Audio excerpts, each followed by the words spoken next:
ten život bleskem letí. Už za čtvrt 21. století. V lednici spousta šumivého vína. Jestli se opiju, přísahám, že není to má vina. Nový rok se musí přeci oslavit. Přijde banda a hlavně pařman Vít. Přijdou i nějaké kámošky a holky, třeba Marta, tu znám už od školky. Nejdůležitější, když se nový rok slaví, ať je dobrá nálada a každý ať se baví. Veselé historky ze života potěší, i ty trapné se někdy pořeší.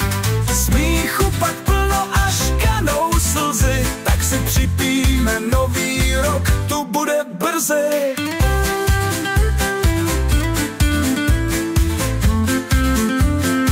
Kromě toho, že 10 Radka pijeme, my ji zrovna i hrajeme. Jde především o hru vědomostní.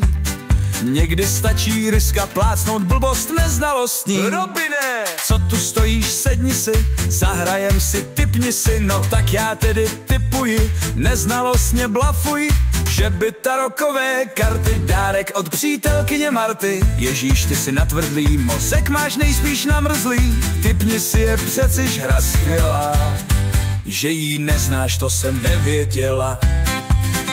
To jsem nevěděla. Tak si připijme spolu i se sousedy. Doufáme, že nepaříme naposledy. Tak tedy ještě jednou na zdraví, ať se 25 podaří. Rozjíždí se pravá diskotéka, většina už zažila Kristova léta.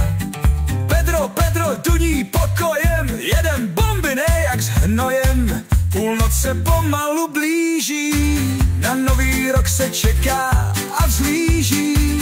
Holky chystají šampusové láhve, někteří už mají špičku v hlavě. Odpočítáváme poslední vteřiny a začíná nám rok jiný.